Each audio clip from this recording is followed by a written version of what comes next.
राष्ट्र सर्वप्रथम, राष्ट्र सर्वप्रथम, राष्ट्र सर्वप्रथम, राष्ट्र सर्वप्रथम। राष्ट्र सर्वप्रथम की बात ललित सुमन के साथ कार्यक्रम नेशनल टीवी चैनल कात्यायनी पर आप सभी राष्ट्रवासियों का स्वागत है। राष्ट्रपति रामनाथ कोविंद ने आज उत्तर प्रदेश के गोरखपुर में महायोगी गुरु गोरखनाथ आयुष विद्यालय का शिलान्यास किया। इस अवसर पर उनके साथ देश की प्रथम महिला सविता कोविंद, उत्तर प्रदेश के राज्यपाल आनंदीबेन पटेल और प्रदेश के मुख्यमंत्री योगी आदित्यनाथ भी उपस्थित रहे। इस अवसर पर राष्ट्रपति ने सभी माननीय व्यक्तियों को धन्यवाद किया और आयुष को बढ़ावा देने के प्रयासों की प्रशंसा की। उन्होंने विश्वास जताया कि विश्वविद्यालय से संबंधित होकर आयुष संस्थान अपने क्षेत्रों में बेहतर कार्य कर सकेंगे। वहीं मुख्यमंत्री योगी आदित्यनाथ ने अपने अभिभाषण में कहा कि भारत की परंपरागत चिकित्सा पद्धति मोदी सरकार में तेजी से बढ़ी है और राज्य के पहले आयुष विद्यालय का आज उद्घाटन संभव हुआ है। विश्वविद्यालय का शिलान्यास करते हुए मुझे बेहद प्रसन्नता हो रही है। शरीर को स्वस्थ रखने के लिए भारत में अनेक प्रकार की चिकित्सा पद्धतियां प्रचलित रही। भारत सरकार ने आयुर्वेद, योग एवं प्राकृतिक चिकित्सा, यूनानी, सिद्ध और होम्योपैथिक चिकित्सा पद्धतियों जिन्हें सामूहिक रूप से आयुष के नाम से जाना जाता है के विकास के लिए निरंतर प्रयास किए। इन चिकित्सा पद्धतियों की व्यवस्थित शिक्षा और अनुसंधान के लिए भारत सरकार ने वर्ष 2014 में आयुष मंत्रालय का गठन किया। उत्तर प्रदेश सरकार ने भी वर्ष 2017 में आयुष विभाग की स्थापना की और अब राष्ट्रीय स्तर की सुविधाओं से युक्त आयुष विश्वविद्यालय स्थापित किए जाने का सराहनीय निर्णय लिया। मुझे विश्वास है कि इस विश्वविद्यालय से संबद्ध होकर प्रदेश के आयुष चिकित्सा संस्थान अपने अपने क्षेत्र में बेहतर कार्य कर सके।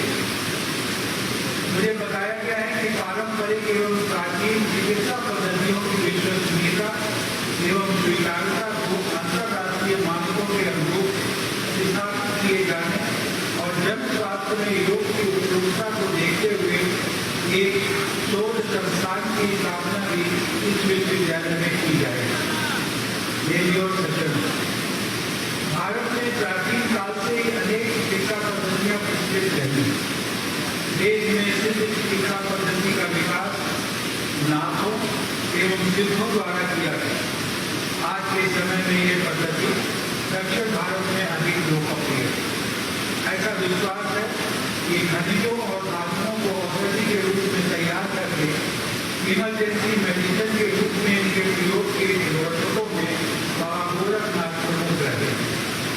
इसलिए उत्तर प्रदेश में स्थापित किए जा रहे आयुष विश्वविद्यालय का नाम महायोगी गुरु गोरखनाथ आयुष विश्वविद्यालय रखा जाना सर्वथा उचित है। भाइयों और बहनों, लोक जीवन में एक कल्याणकारी कहावत प्रचलित है। कहा जाता है कि पहला सुख निरोगी काया। गोस्वामी तुलसीदास जी ने भी कहा था कि बड़े भाग मानुष तक पावा, सुर दुर्लभ सब ग्रंथे जावा। अर्थात बड़े भाग्य से ही हमें यह मानव जीवन प्राप्त होता है।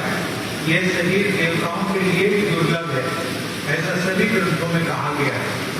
ऐसे दुर्लभ मानव शरीर और मन की रक्षा के लिए आयुष विश्वविद्यालय की स्थापना की दिशा में प्रदेश की राज्यपाल श्रीमती आनंदीबेन पटेल और मुख्यमंत्री श्री योगी आदित्यनाथ द्वारा किए गए प्रयासों की मैं सराहना करता हूं और आप सभी के लिए यही मंगल कामना करता हूं कि आप सब लोग स्वस्थ रहें, सुखी रहें। धन्यवाद। जय हिंद। शिवकार महादेवी भगवान गोरखनाथ की पावन धरती पर मैं देश के जनप्रिय राष्ट्रपति माननीय श्री रामनाथ कोविंद जी का हृदय से स्वागत करता हूं, अभिनंदन करता हूं।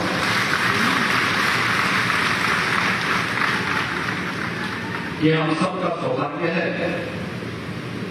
कि भारत की परंपरागत चिकित्सा पद्धति को वैश्विक मंच पर आदरणीय प्रधानमंत्री जी ने जो नई पहचान दी, आज पूरी दुनिया उसका लोहा मानती है। 21 जून की तिथि विश्व योग दिवस के रूप में मनाया जाना उसका एक प्रमाण है। भारत सरकार ने 2014 में हमारे प्रधानमंत्री जी के नेतृत्व और निर्देशन में आयुष मंत्रालय का गठन अलग से करते हुए भारत की परंपरागत चिकित्सा पद्धतियों को व्यवहारिक स्वरूप प्रदान करने और उसके माध्यम से प्रत्येक नागरिक के लिए आरोग्यता प्रदान करने का जो लक्ष्य निर्धारित किया था, उसी का अनुसरण करते हुए उत्तर प्रदेश सरकार ने भी अपनी परंपरागत चिकित्सा पद्धतियों, आयुर्वेद, योग, यूनानी, होम्योपैथी, सिद्धा,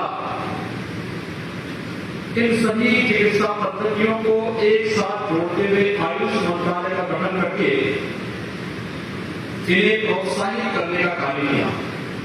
दुनिया के लगभग 200 देश योग की इस महान परंपरा के साथ जोड़ करके प्रधानमंत्री जी ने यूएनओ के मंच से भारत की इस परंपरागत विधा को वैश्विक मंच पर ले जाने का जो कार्य किया, आज उसका परिणाम है कि भारत की परंपरागत चिकित्सा पद्धति तेजी के साथ आगे बढ़ी है और उसी परंपरा आगे बढ़ाने के लिए आज हमारे राष्ट्रपति जी का सेवावृत्त का मार्गदर्शन उत्तर प्रदेश शासन को, आयुष विभाग को प्राप्त हुआ है और आज उनके कर्तव्यों से उत्तर प्रदेश का पहला आयुष विश्वविद्यालय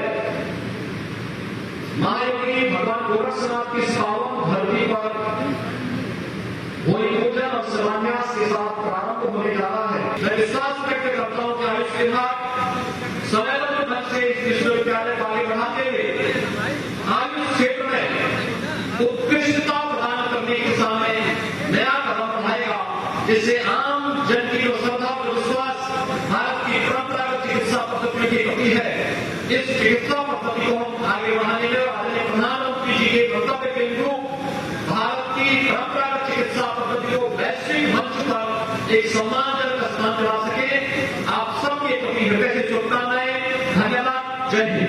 भारत के सीडीएस विपिन रावत ने 27 अगस्त को एरोस्पेस और डिफेंस तकनीक पर संबोधन दिया। अपने संबोधन में उन्होंने कहा कि सेना को आधुनिक बनाने के दौर में देश करोड़ों में निवेश करेगा। इलेक्ट्रॉनिक्स, एवियोनिक्स, नैनो तकनीक से सेना को अधिक मदद मिल सकती है। इस अवसर पर उन्होंने इलेक्ट्रॉनिक्स क्षेत्र में मांग और सप्लाई के बीच की खाई को पाटने का भी आह्वान किया। Behind how we address each of these potential new realities within 4 core mission areas, that is moving people and goods, creating, sensing and connecting, securing and defending our national interests, and finally research and exploration. The future of aerospace and defense industry will be shaped by a variety of technological, economic, social and regulatory trends, in addition to shifting industry dynamics. As technology advances across sensors, connectivity, processing power and artificial intelligence, new opportunities will emerge to introduce additional rigor, robustness and resilience to essential services. The Indian aerospace and defense industry is expected to consume electronics worth several thousands of crores of rupees in the next decade, as the country rapidly modernizes its military by embracing new technologies, and a large chunk of the electronics opportunity comes from large systems that have electronic components built in them as a solution. As was brought out by Mr. Ravi from Mahindra, he did mention that how the automobile industry is facing hardships because of the lack of indigenous chips that they are looking forward to. And I think if we can also step into this avenue, we will do well for ourselves. Despite India's information technology sector being globally recognized, the defense and aerospace industry has not been able to leverage this strength. The opportunity in electronics and aerospace and defense straddles both standalone systems and subsystems for other systems. This is not only a huge business opportunity for the industry, but also a window to significantly scale up the technological capabilities in the electronics industry.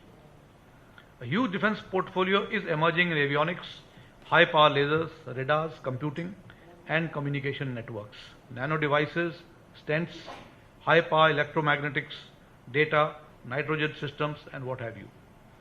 Miniaturization and micro-miniaturization of systems is taking place, with nanotechnology coming in a big way, both in terms of sensors and other systems. The India Electronics and Semiconductor Association and NASSCOM have also prepared the given policy recommendation to the Ministry of Defence on using the capabilities of the electronics industry. The demand for electronics is rising at a compounded annual rate of 25%, with the supply for electronic goods is rising by 16% a year. You can see there's a 9% gap between the demand and supply, which we have to catch up with. The Indian industry today is on the threshold of entering into a new era where it will assume greater responsibility in making the nation self-reliant in defense production. The resurgence of India's manufacturing sector has been remarkable. Not only are the profits soaring, the sector is also making its presence felt abroad, as many Indian firms are becoming transnational companies today. The Indian manufacturing sector is internationally competitive, and international quality standards, efficiency, and manufacturing facilities exist within our ecosystem. India is fast developing into a manufacturing hub for world corporations wanting to leverage the sector's proven skills in production design, reconfiguration, and customization with creativity, assured quality and value addition.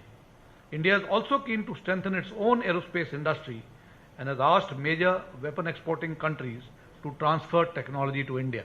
दिन देखिए 8 बजे रात्रि 9 बजे सुबह राष्ट्र प्रथम की बात ललित सुमन के साथ कात्यायनी टीवी पर। 22 वर्षों से प्रकाशित मदर इंडिया पत्रिका, पढ़ते रहे देश दुनिया की खबरों के लिए।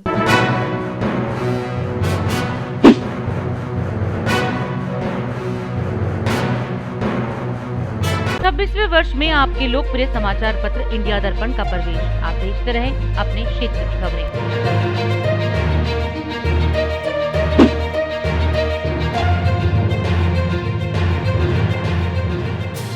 और अधिक खबरों के लिए आप हमारे YouTube चैनल दैनिक इंडिया दर्पण को अभी सब्सक्राइब करें और नोटिफिकेशन के लिए बेल आइकन को प्रेस करना ना भूलें।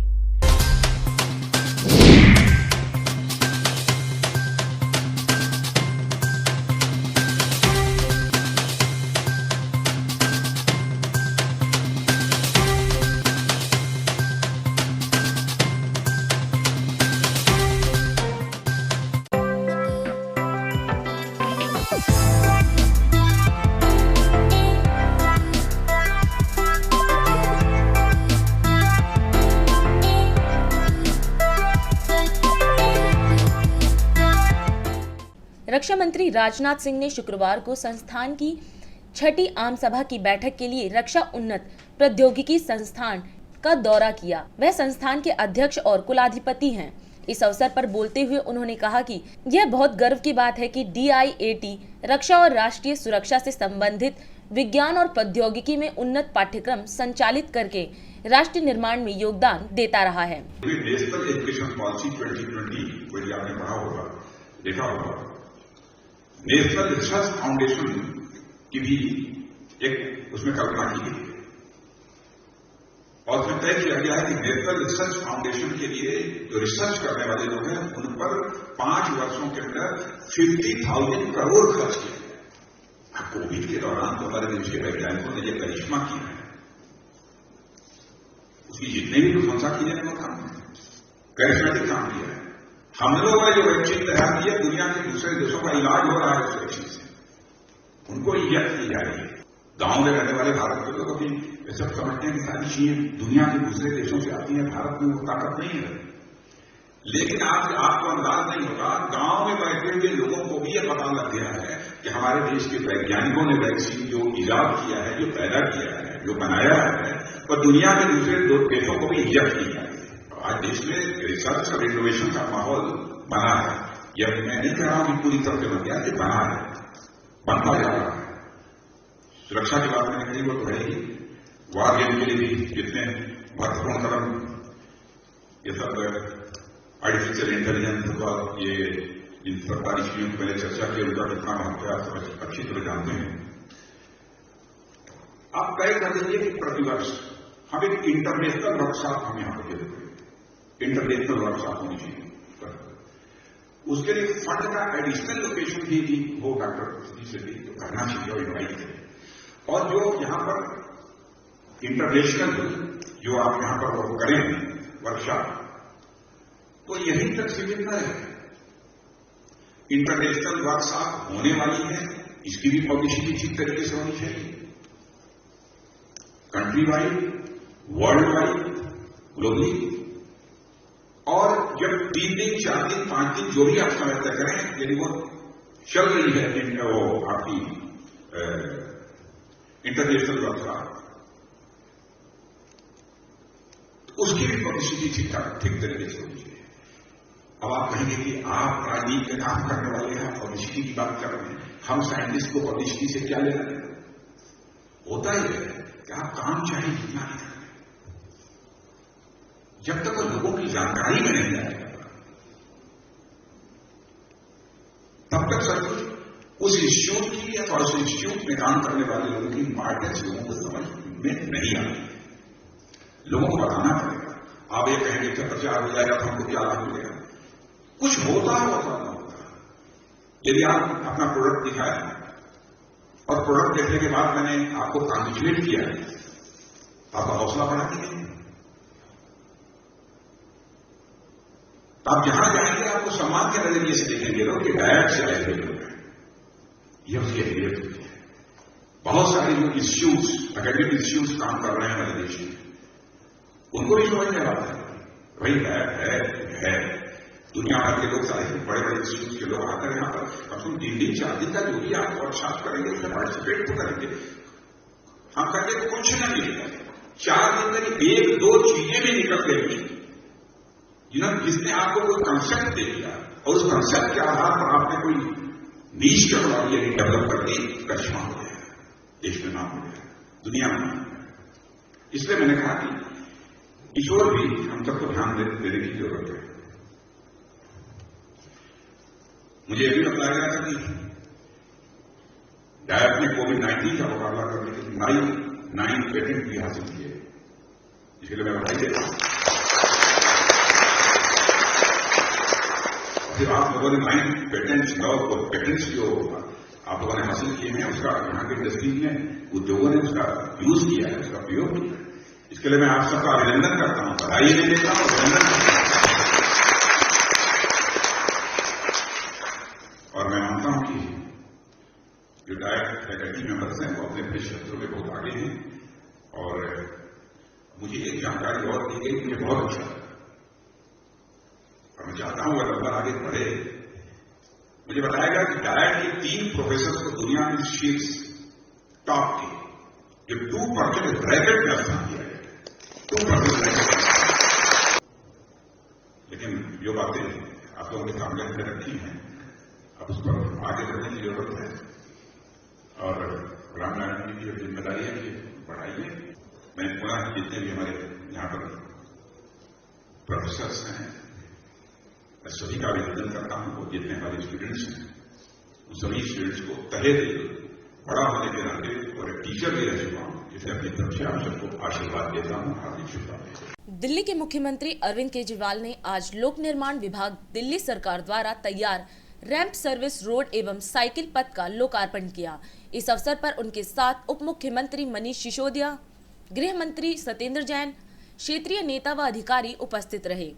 लोकार्पण कार्यक्रम के बाद मुख्यमंत्री ने प्रेस वार्ता में सरकार द्वारा किए जा रहे कार्यों पर बात की।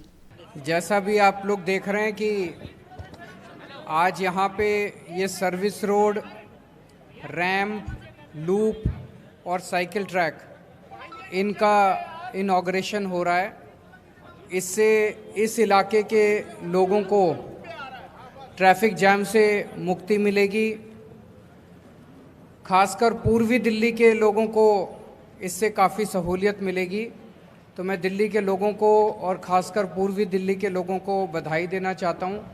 मैं पीडब्ल्यूडी विभाग के इंजीनियर्स को, कॉन्ट्रैक्टर्स को भी बधाई देना चाहता हूं जिन्होंने ये काम पूरा किया है।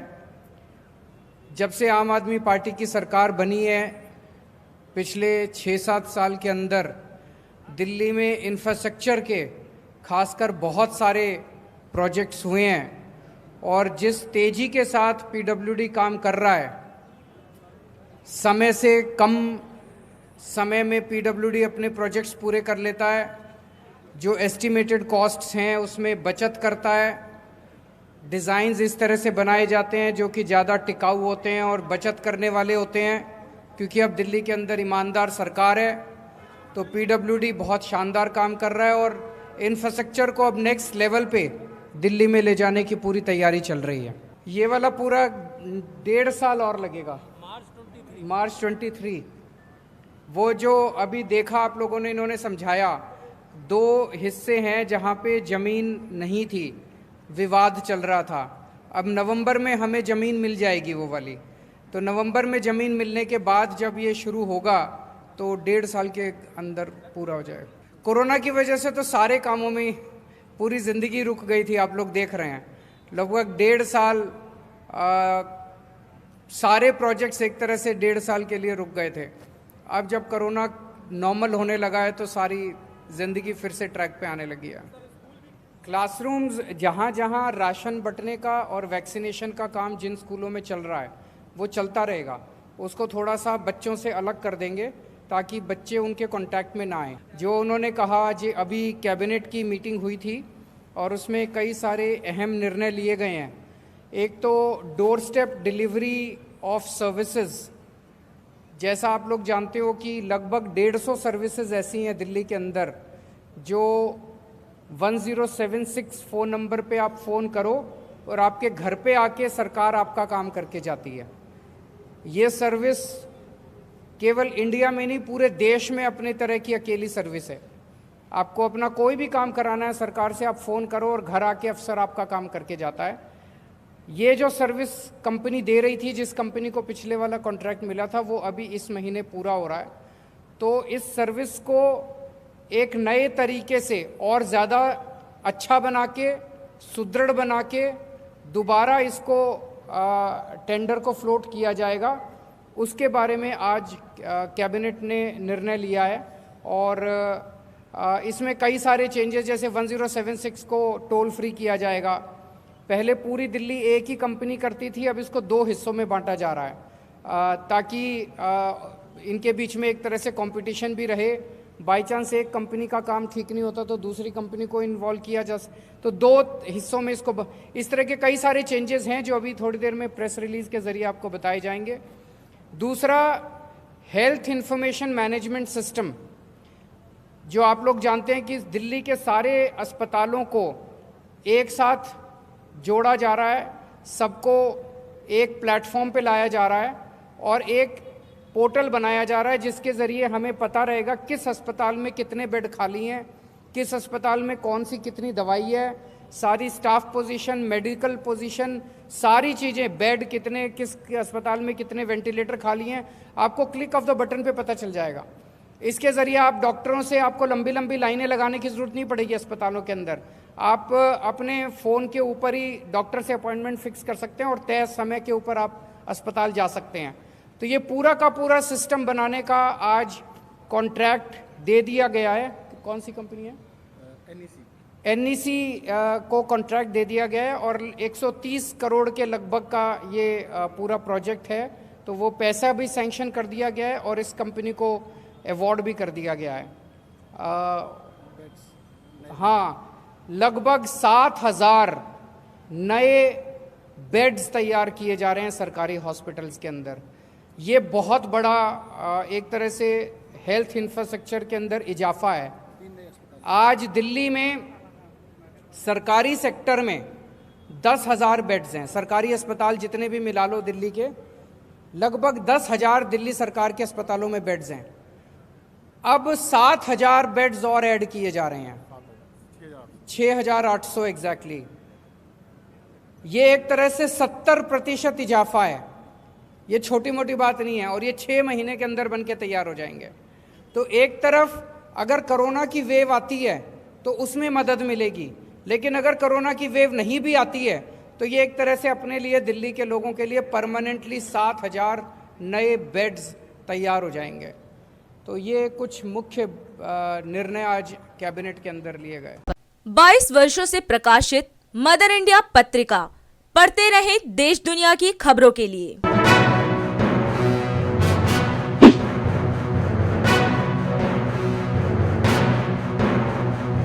26वें वर्ष में आपके लोकप्रिय समाचार पत्र इंडिया दर्पण का प्रवेश। आप देखते रहें अपने क्षेत्र की खबरें।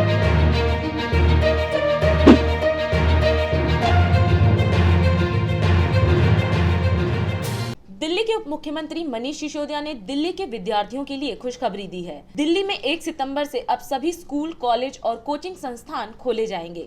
हालांकि डिप्टी सीएम ने स्कूलों को बच्चों को कक्षा में आने के लिए बाध्य नहीं किए जाने की चेतावनी दी है। स्कूल ब्लेंडेड मोड पर चलाए जाएंगे और अभिभावकों की मंजूरी विद्यालय में छात्रों को बुलाने के लिए आवश्यक होगी। तो 1 सितंबर से दिल्ली में 9वीं से 12वीं के स्कूल और उस एज ग्रुप के बच्चों की कोचिंग या उससे बड़े बच्चों की कोचिंग सेंटर्स और साथ साथ सभी कॉलेजेस खोलने के लिए इजाज़त दे दी जाएगी और सभी कॉलेजेस खोले जा सकते हैं, यूनिवर्सिटीज़ खोली जा सकती हैं, सभी कोचिंग सेंटर्स खोले जा सकते हैं, 9वीं से 12वीं के सभी गवर्नमेंट प्राइवेट स्कूल खोले जा सकते हैं। यहाँ पर ये बहुत ज़रूरी है कि जो भी स्कूल खोला जाएगा, जो भी कॉलेज खोला जाएगा, कोचिंग इंस्टीट्यूट खोला जाएगा, वहाँ पर सोशल डिस्टेंसिंग का बहुत सख्ती से पालन हो और किसी भी बच्चे को बाध्य नहीं किया जाएगा स्कूल आने के लिए। स्कूल कॉलेज ब्लेंडेड मोड में चलेंगे। अगर पेरेंट्स की परमिशन नहीं है, बच्चों को स्कूल बुलाने के लिए पेरेंट्स की परमिशन ज़रूरी होगी और अगर पेरेंट्स की परमिशन नहीं है तो किसी बच्चे को फोर्स नहीं किया जाएगा या उसको उसके एवज में उसकी एब्सेंट काउंट नहीं किया जाएगा कि कोई बच्चा अगर स्कूल नहीं आया है इस क्लास ग्रुप का। अभी तक हमने एनालिसिस किया था कि पूरे देश में जैसे जैसे केस कम हुए वैसे वैसे कई राज्यों ने स्कूल खोलने के प्रयोग किए हैं। 5 राज्यों में तो नर्सरी से लेके और 12वीं तक के सभी स्कूल खोल दिए गए हैं। करीब 1 दर्जन राज्य हैं जिन्होंने 6ठी से 12वीं के स्कूल खोले हैं, बाकी जगह 9वीं से 12वीं के स्कूल खोलने के किया गया है। लगभग सभी जगह स्कूल खुल चुके हैं। तो दिल्ली में भी अब 1 सितंबर से स्कूल खोल दिए जाएंगे, कॉलेज खोल दिए जाएंगे। बाकी क्लासेस के बारे में फिर ये अभी स्कूल खोलने के बाद किस तरह का बिहेवियर रहता है, प्रोटोकॉल्स का किस तरह से पालन हो पाता है, इसके बाद निर्णय लिया जाएगा। अभी उसमें कोई निर्णय नहीं लिया। जब हमने कॉल आई थी तो हज़ारों लोगों ने अपने कमेंट्स भेजे थे और लगभग 70% लोग कह रहे थे कि स्कूल कॉलेज खोल देने चाहिए और बाकी सब भी कह रहे थे कि मतलब जिन्होंने कहा था कि अभी रुकें, उनका भी मानना था कि स्टैगर्ड तरीके से खोलें, कुछ डिवाइड करके खोलें। स्कूल ना खोलने के पक्ष में तो बहुत रिमोट मतलब बहुत ही कम लोग थे।